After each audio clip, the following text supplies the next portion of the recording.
das tribos, povos e raças, muitos virão te louvar.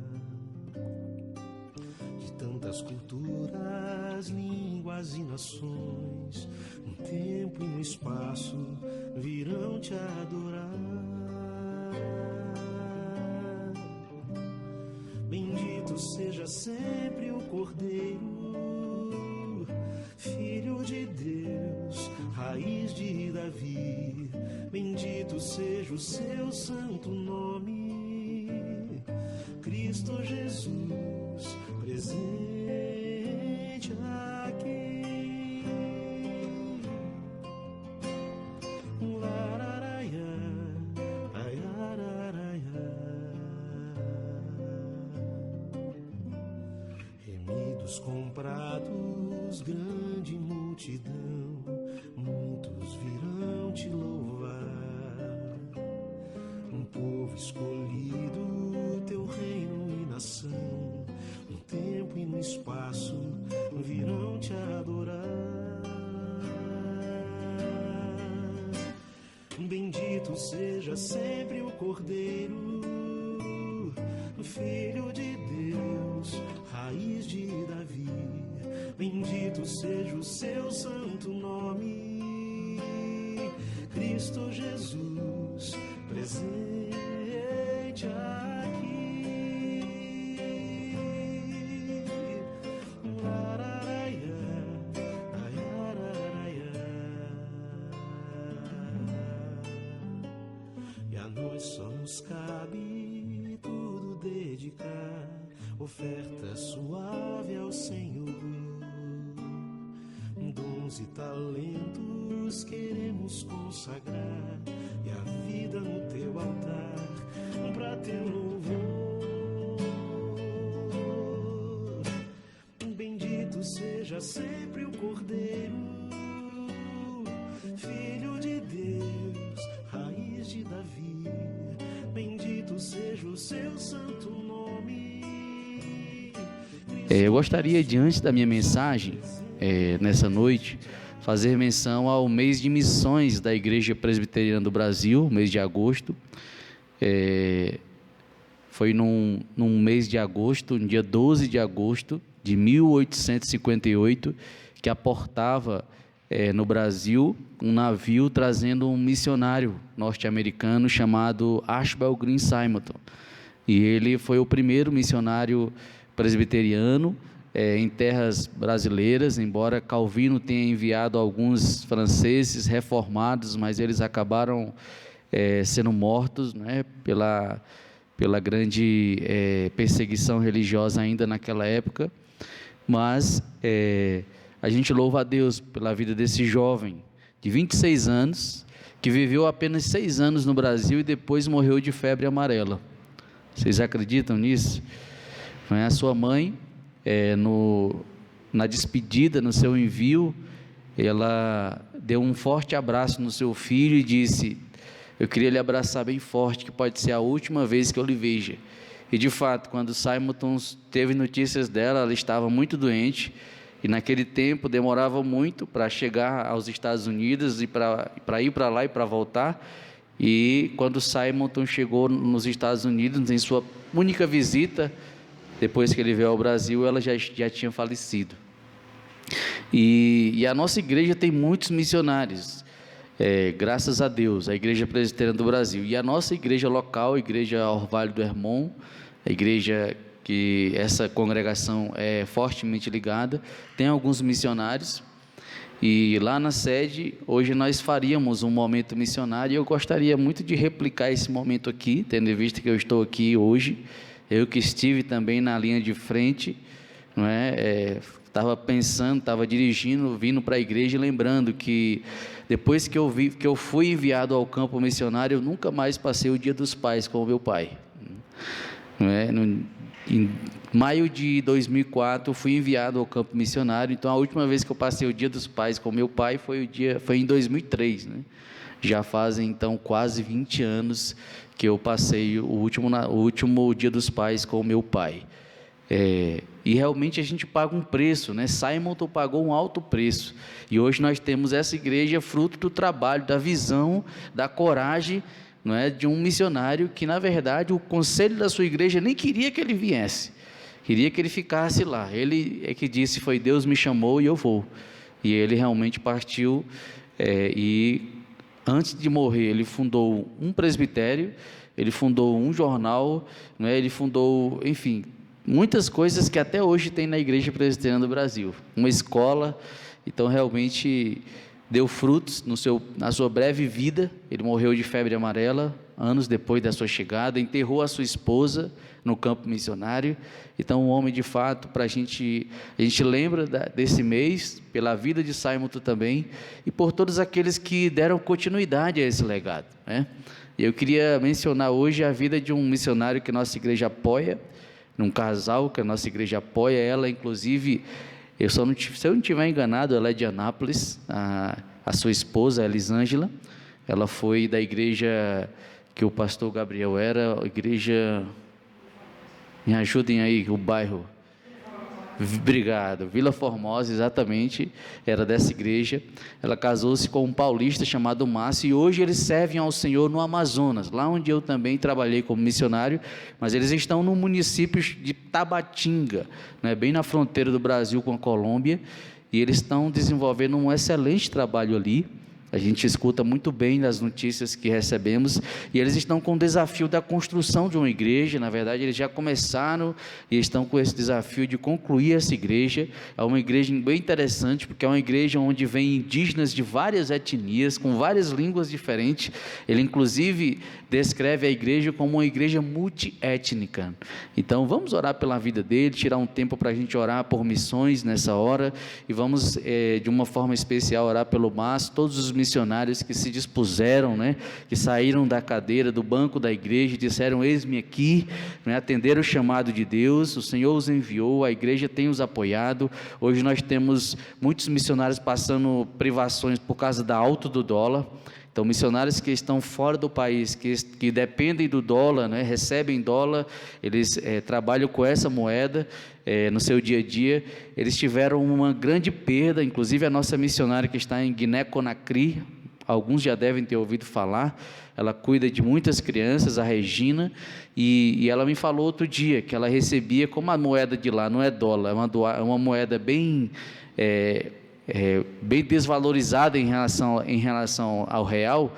Ela disse que ela recebia 15 milhões do valor da moeda que ela trabalha lá, que eu não lembro o nome. Imagine 15 milhões de reais, todos os meses um missionário recebendo, seria uma bênção, né?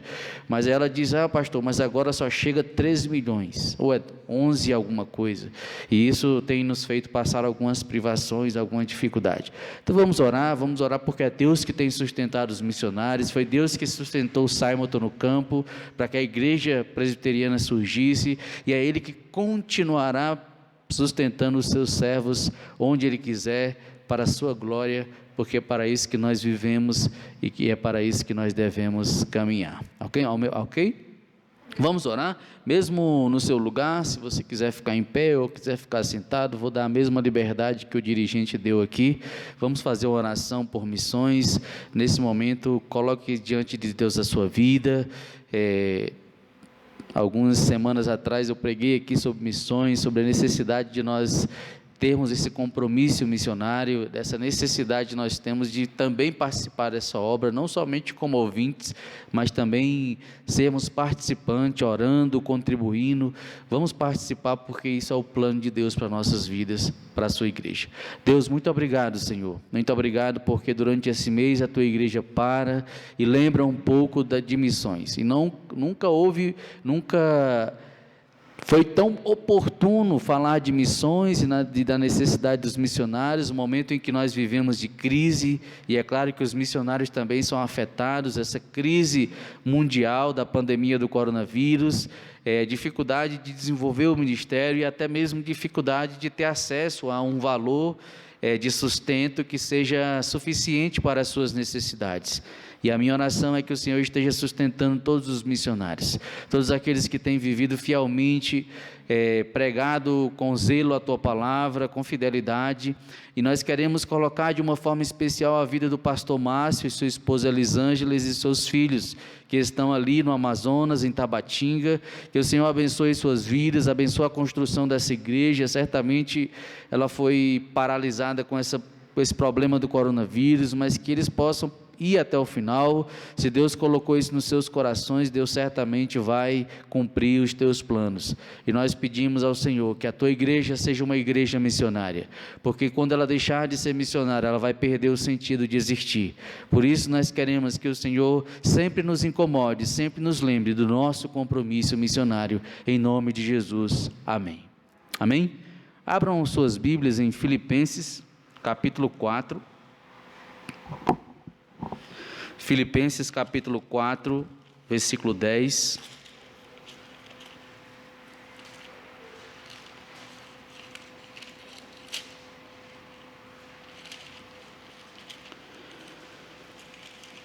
Carta do apóstolo Paulo à igreja de Filipos, Filipenses capítulo 4, versículo 10.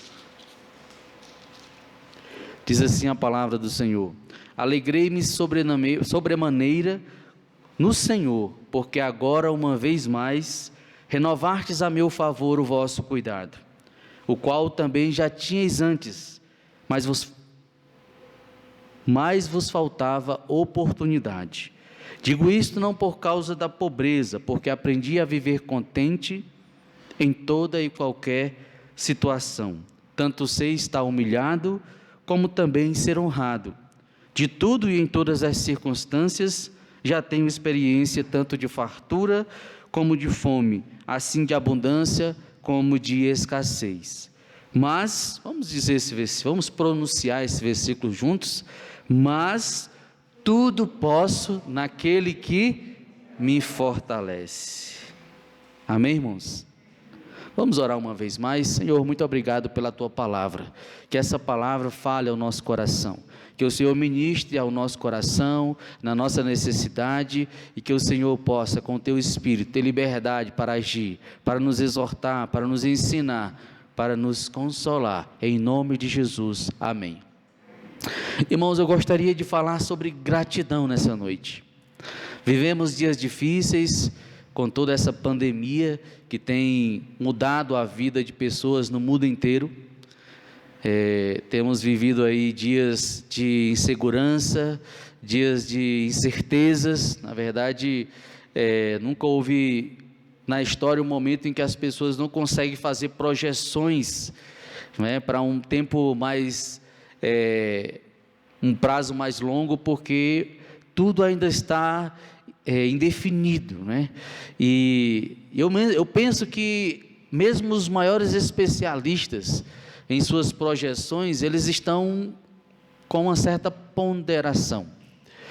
E eu fico pensando que nós devemos nos sentir privilegiados por fazermos parte do povo de Deus, daqueles que têm a sua esperança no Senhor, daqueles que confiam todas as suas questões no Senhor e depositam nele a sua confiança. O apóstolo Paulo, nesse momento que ele escreve esse texto, ele também vivia um momento de adversidade. Se você lê o livro de Filipenses desde o início, essa epístola, você vai perceber no versículo 7 do capítulo 1 que Paulo estava preso. Paulo faz a referência a algemas. Isso quer dizer que Paulo estava preso.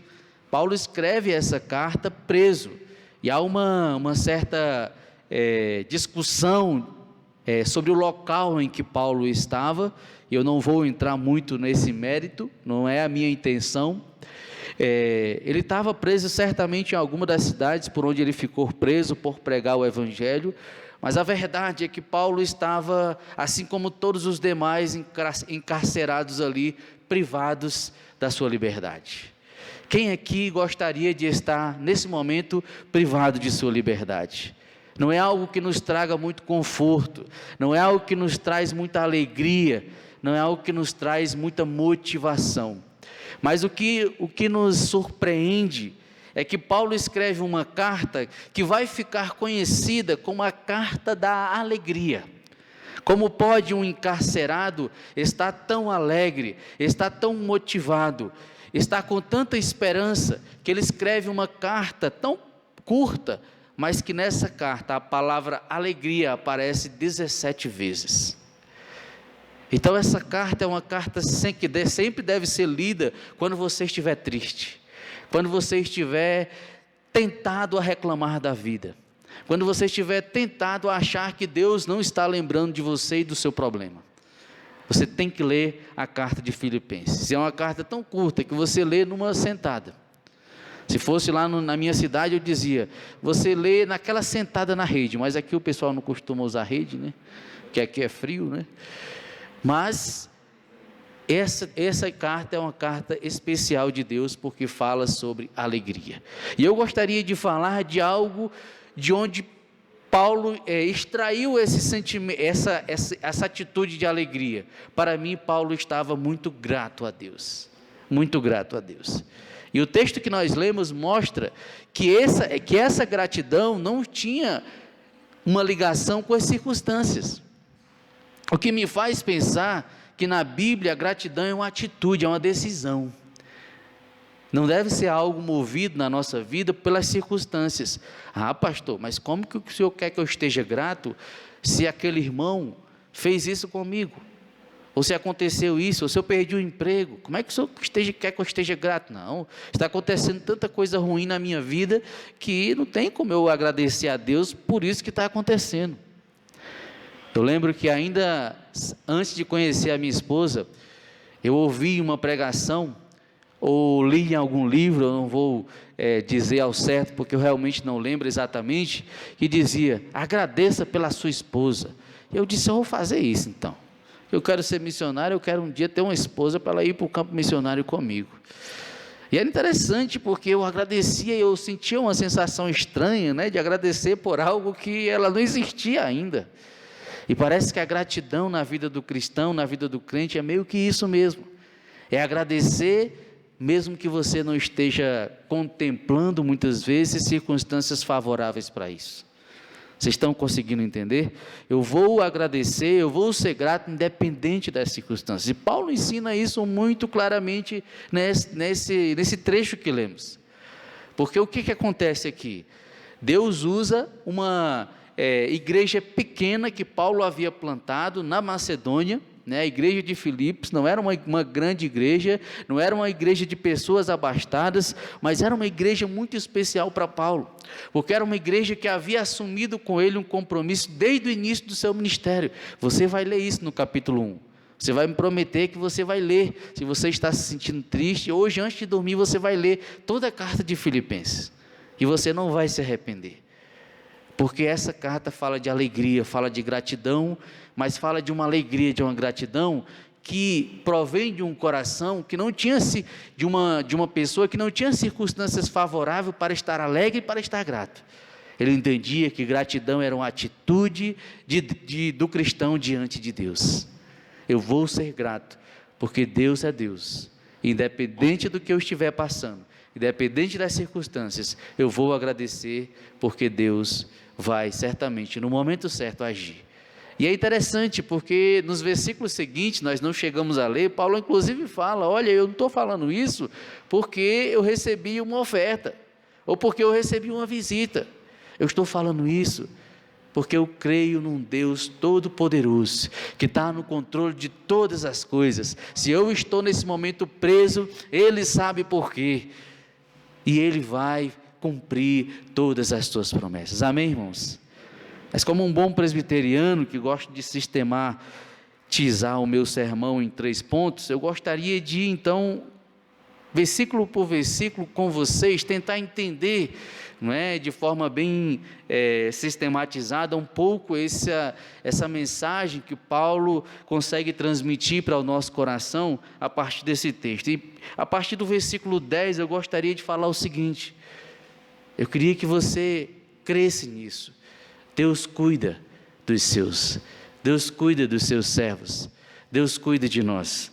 Então nós cremos num Deus que tem todo um cuidado especial de Deus, né? Para ser fiel aqui ao que eu escrevi, Deus cuida de seus filhos, por isso devemos ser gratos. Olha o que Paulo diz mais uma vez, repetindo o versículo que nós já lemos: alegrei-me sobremaneira.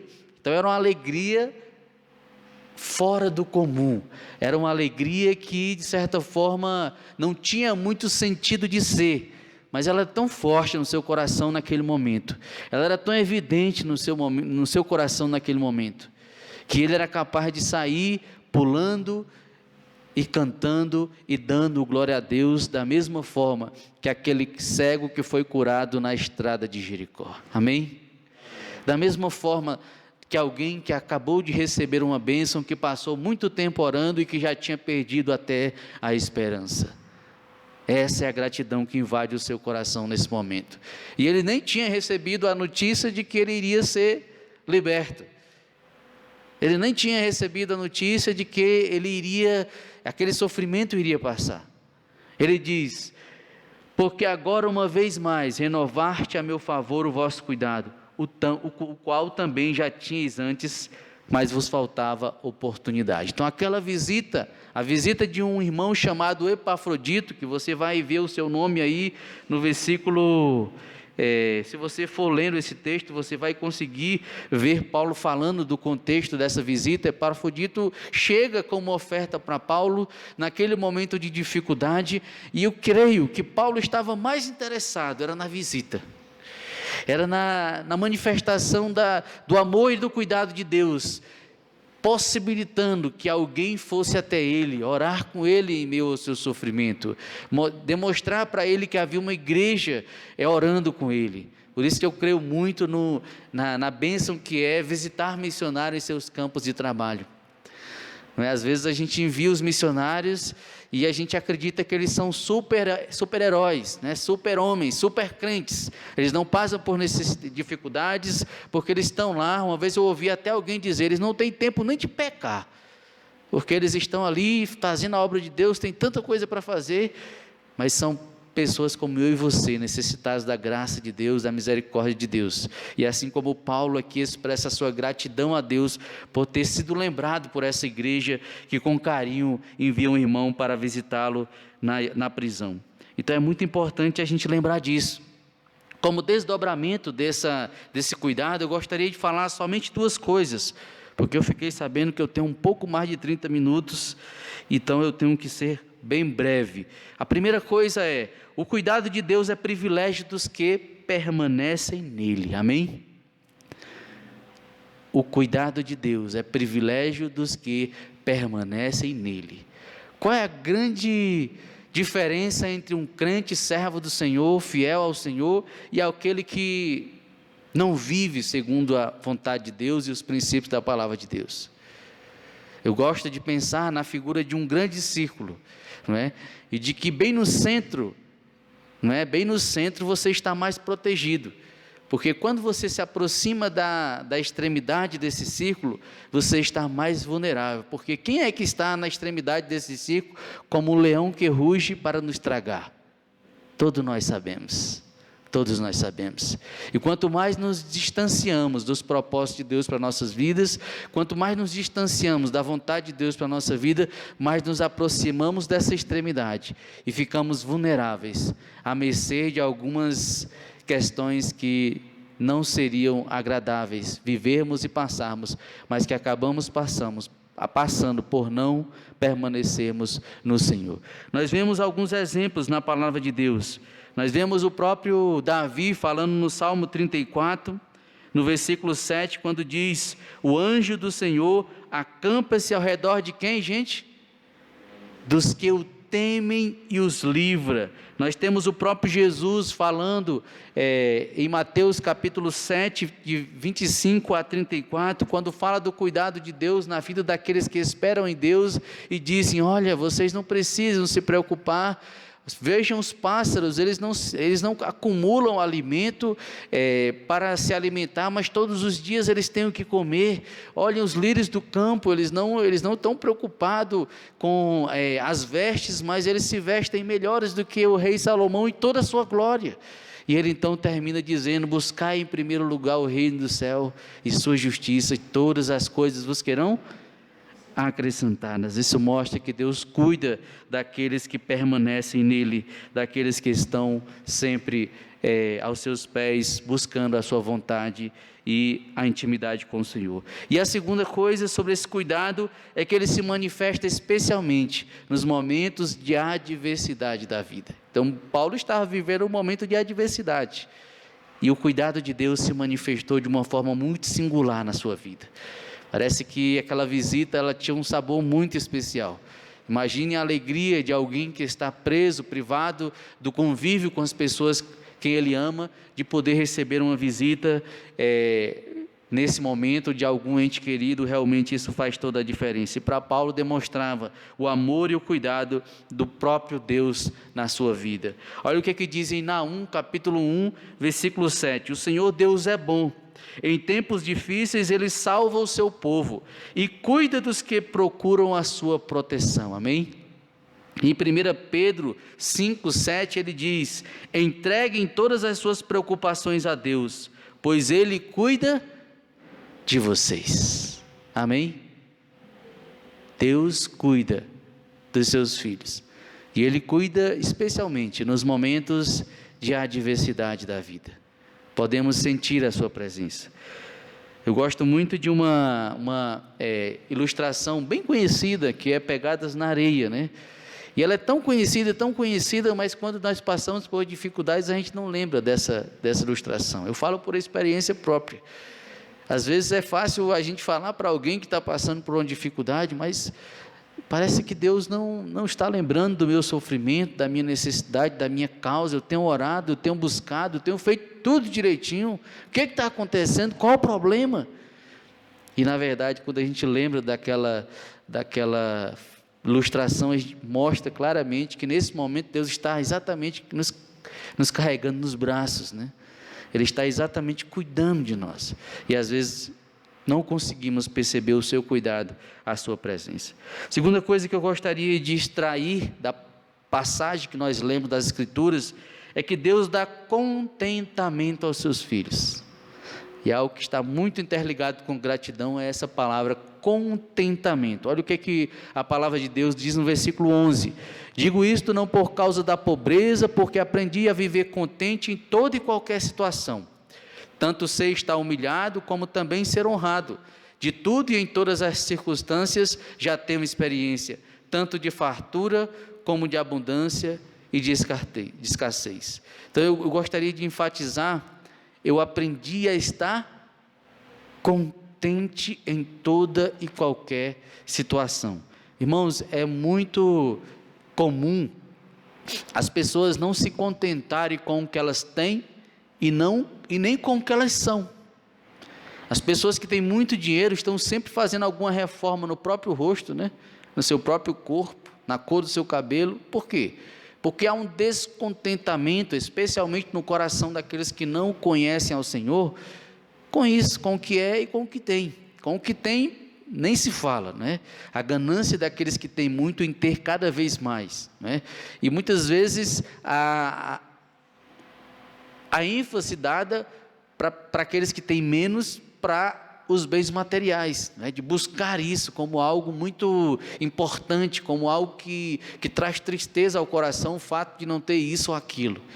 Eu gostaria de falar uma coisa para vocês nessa noite: sejam contentes com o que vocês têm e com o que vocês são, porque Deus, que está no controle de todas as coisas, que é dono de todo o ouro e de toda a prata, fez você exatamente como Ele gostaria que você fosse. Primeiro, e permite que você tenha exatamente aquilo que Ele quer que você tenha. Ah, pastor, mas eu tenho passado necessidades, eu tenho passado algumas dificuldades financeiras, será que isso é a vontade de Deus? Eu conheço muita gente que um dia passou necessidades financeiras e era mais próxima de Deus do que hoje, que não passa mais necessidade financeira. E é interessante quando a Bíblia fala do rico, né?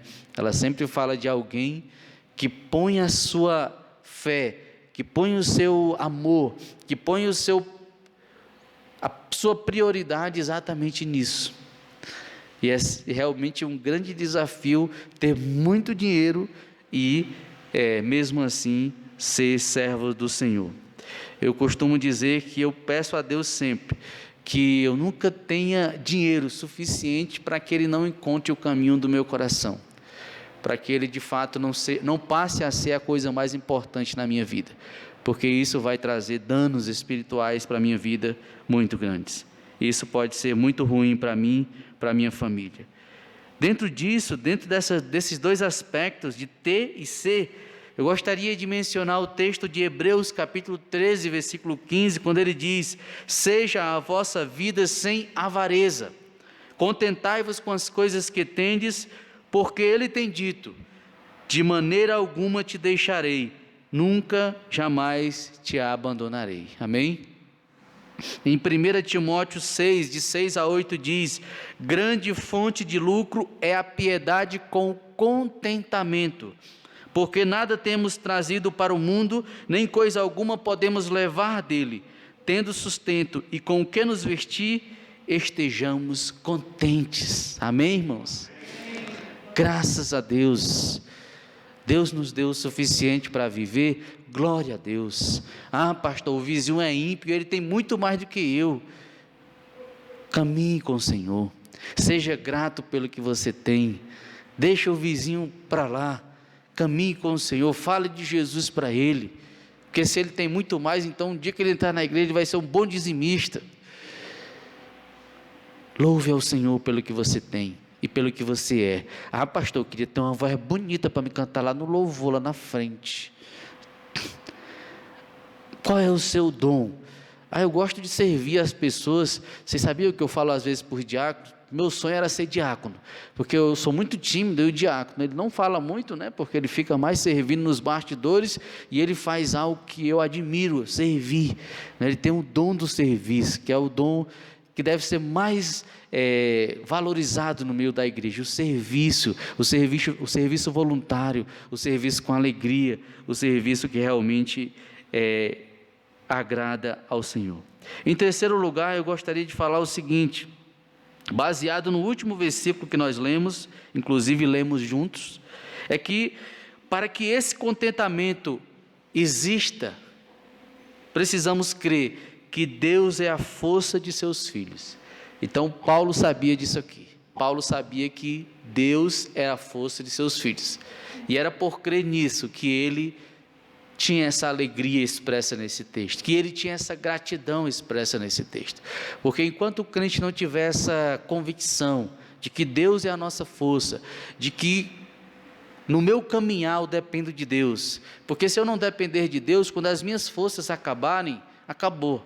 Se eu depender de Deus, quando as minhas forças acabarem, quem que vai me ajudar? Quem que vai me dar forças? O Senhor, e é o Senhor que vai renovar.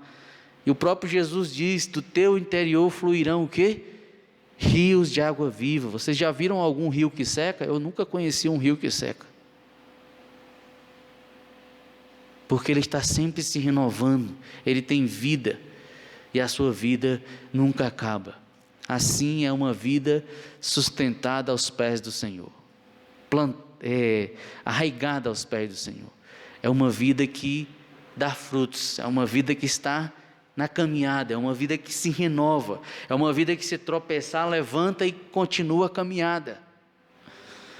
Porque eu também já conheci muitas pessoas nessa caminhada que se exigiam tanto, que eles não podiam errar, eles não podiam pecar, e eles diziam, você não pode pecar, e eu ficava pensando, preocupado com essas pessoas, eu dizia, meu Deus, a própria palavra diz que nós somos pecadores, nós não amamos o pecado, mas nós somos pecadores. Essa natureza pecaminosa nunca vai nos deixar, somente quando nós recebermos um corpo incorruptível.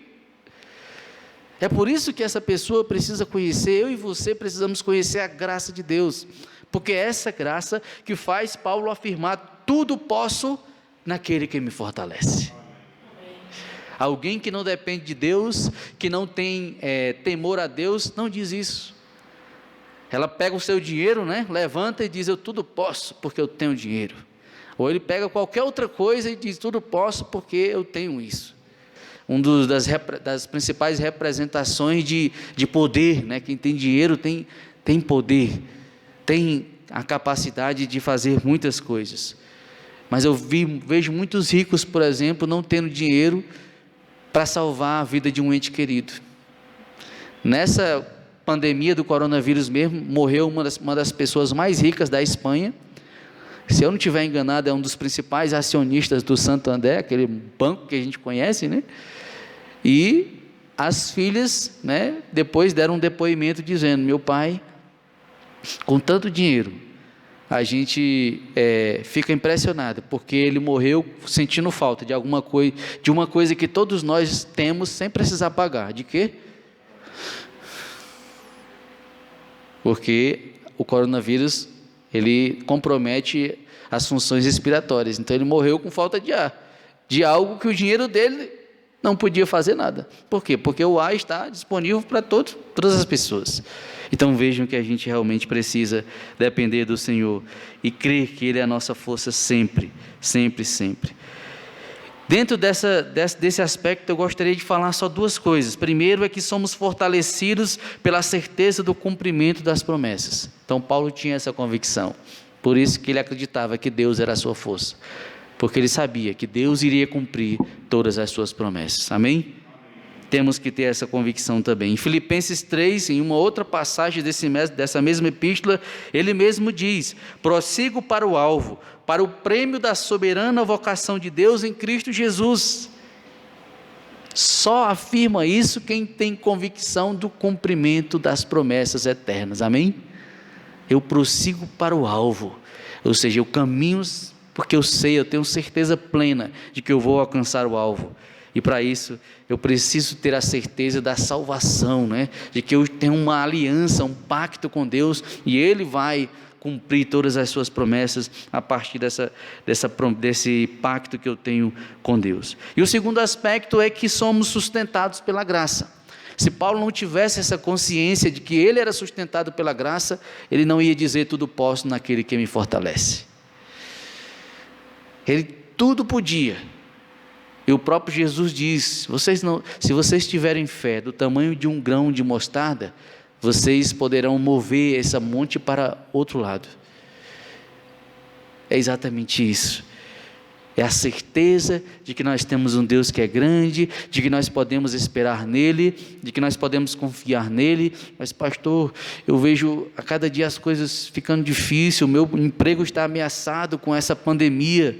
Confie, creia, porque você serve a um Deus grande e poderoso. Pastor, é fácil falar isso quando a gente não está desempregado. A palavra de Deus diz que isso não depende de circunstâncias. A minha e a sua fé depende da nossa decisão de crer e de caminhar com Deus. E você vai experimentar sempre a manifestação da bondade desse Deus. E sempre que eu prego esse sermão, eu conto uma ilustração. Não sei como é que está meu tempo aí. Estou tranquilo, obrigado. Mas eu conto um sermão e esse sermão ele é muito... com os últimos acontecimentos no Líbano, ele se torna muito oportuno, né? Nós presenciamos, o mundo inteiro presenciou o que aconteceu essa semana no Líbano, algo terrível, né? Fruto da irresponsabilidade de algumas pessoas, infelizmente. E certa vez eu li na internet essa história, me chamou muita atenção, e eu sempre que prego esse sermão, eu gosto de contar essa história. Diz que havia um homem muito bem sucedido, né? Ele era judeu, mas ele tinha negócios em Nova York. Então ele vivia em Nova York, mas como um grande empresário, ele tinha negócios também em Israel, e ele estava naquele momento em Israel para participar de algumas reuniões sobre esse negócio que ele tinha. E entre uma reunião e outra, ele estava com fome, e ele foi a uma pizzaria, um fast food, né, de lanches, só que estava numa hora de lanche também de outras pessoas, então esse lugar estava com muitas pessoas na fila para serem atendidas. E ele, sabe quando a gente chega num lugar assim, a gente fica olhando para o tamanho da fila e pensando, será que eu espero, será que eu não espero, será que vale a pena, será que vai dar tempo? E uma pessoa que estava próxima já do caixa disse, eu posso dar o meu lugar para você na fila e eu vou lá para trás, não se preocupe. Ele ficou muito grato por aquele gesto e ele imaginou, né? Pode ser que ele não esteja com tanta pressa como eu, aceitou, né? Aquele gesto gentil e foi para o lugar dele na fila. É lógico que ele foi logo atendido, fez o seu lanche e saiu rapidamente para a sua próxima reunião. Só que após 5 minutos que ele havia deixado aquele local, ele escutou uma explosão. E quando ele olhou para trás, era exatamente no local onde ele estava. Era exatamente naquele local, e logo ele lembrou da pessoa que o ajudou, que havia deixado ele passar na frente como um sinal de gentileza, mas que também tinha salvo a sua vida. Agora, naquele momento, ele era uma pessoa que ele tinha muita gratidão para ele, né, para demonstrar. E ele viu que naquele momento ele não ia conseguir se aproximar para ter notícias, e ele teve uma ideia, eu vou para a minha reunião, e certamente ele vai estar em algum hospital, né, que está atendendo as pessoas que foram vítimas desse atentado terrorista, e ele foi e ele encontrou, né, essa pessoa estava com o seu filho, e ele já estava medicado, tudo direitinho, e ele deixou o seu cartão, o que vocês precisarem, está aqui o meu cartão, vocês podem me ligar, que eu estarei totalmente à disposição para ajudar. E ele voltou para a sua atividade normal em Nova York, e meses depois ele recebeu uma ligação, dizendo que aquele homem precisava de uma cirurgia, como sequela daquele acidente, e que aquela cirurgia, o melhor lugar para ele fazer era nos Estados Unidos, mas na verdade era em outro estado, não era em Nova York, eu não vou me lembrar agora detalhes, tá, irmãos, qual era esse lugar, mas era um outro lugar, ele tinha que se deslocar, né, e ele disse, olha, pode ficar totalmente despreocupado, eu vou providenciar tudo, passagens, o pagamento, né, da cirurgia, pode ficar despreocupado, e ele já teria feito o suficiente se ele tivesse pagado tudo, todas as despesas, mas ele tomou uma decisão, uma outra decisão. Ele disse assim, não, neste dia eu vou pessoalmente lá acompanhar todo o processo de cirurgia. Então ele não só recepcionou aquele homem e o seu filho, mas ele foi pessoalmente no lugar onde iria acontecer essa cirurgia. E no dia que foi a cirurgia dele, essa data, vocês devem lembrar dessa data, foi o dia 11 de setembro de 2001, e o seu escritório ficava no 100º andar de uma das torres gêmeas do World Trade Center. Eu não preciso mais falar nada, não é, irmãos? Seria a segunda vez que aquele homem estava salvando a vida dele, né? Porque vocês sabem que, não estou lembrado muito bem o horário, mas naquela manhã, né, desse dia, na manhã desse dia, terroristas, né, com aviões chocaram-se contra as torres, e aquelas 2 torres foram abaixo, e milhares de pessoas morreram, né, naquele dia, né? E aquele homem, pelo fato de ter ido acompanhar a cirurgia daquela pessoa que salvou a sua vida, ele também não estava no seu escritório naquela manhã. E que interessante, né? Veja o que é a gratidão. Veja o que é a gratidão. Às vezes a gente reclama. Eu gosto muito quando as minhas filhas, já que hoje é o Dia dos Pais, elas são gratas. E quando eu digo, não, minha filha, eu não posso, elas dizem, tudo bem, papai, eu entendo. Isso é gratidão. Mas quando não entende, passa uma semana com a cara fechada. O senhor não me ama. O senhor não me ama, né? Sabe por que eu estou falando isso? Será que não é assim que a gente faz muitas vezes com o nosso Pai, com o nosso Deus Pai? Não é? A gente quer uma coisa, mas Deus não permitiu que a gente tivesse. Eu estava orando por aquela bênção, mas ela não chegou. Vamos ser gratos, irmãos. A mensagem dessa noite se resume nisso. Independente da pandemia, do coronavírus, independente de eu não estar podendo abraçar os meus irmãos, teve muita gente que hoje não pôde abraçar o seu pai. Vocês têm noção do que é isso? por causa dessa pandemia, porque os pais são do grupo de risco, porque a pessoa está na linha de frente. Imagina os profissionais de saúde, seria uma irresponsabilidade ir visitar os pais numa data como essa. Por quê?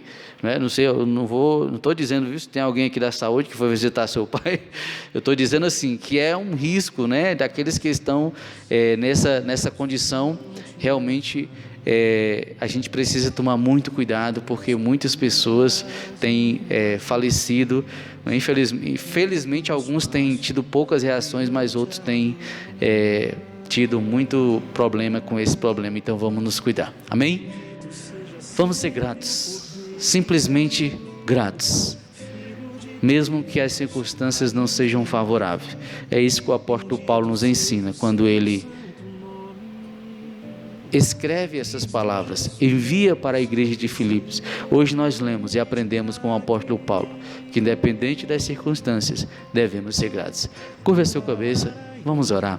Senhor, nos perdoa quando muitas vezes reclamamos, quando muitas vezes murmuramos como o povo no deserto, reclamando, dizendo que era melhor o que eles viviam no Egito, tendo em vista que eles haviam sido libertos de uma escravidão opressora. Eles estavam vivenciando aquele momento exatamente porque haviam clamado a Deus que os libertasse daquele sofrimento. E quando estavam caminhando em direção à terra prometida, eles murmuravam, eles reclamavam, eles não tinham noção de como deviam ser gratos a Deus por ter liberto, por ter levantado Moisés para conduzir aquele povo para a terra prometida. Muitas vezes, Senhor, nós nos encontramos do mesmo jeito, tendo a mesma atitude, Senhor. Por isso nós pedimos perdão, por isso nós pedimos que o Senhor nos ensine a ser gratos. E essa mensagem, nessa noite, nos ensina isso. Devemos aprender a ser gratos. Devemos aprender a ser contente com o que nós temos e com o que nós somos. Porque Deus cuida dos seus filhos. Deus é a força dos seus filhos. Nos ensina, Senhor. E que nessa noite a gente saia refletindo desse lugar sobre isso. E isso possa trazer profundas transformações na nossa caminhada. Em o nome de Jesus. Amém. Cristo Jesus presente.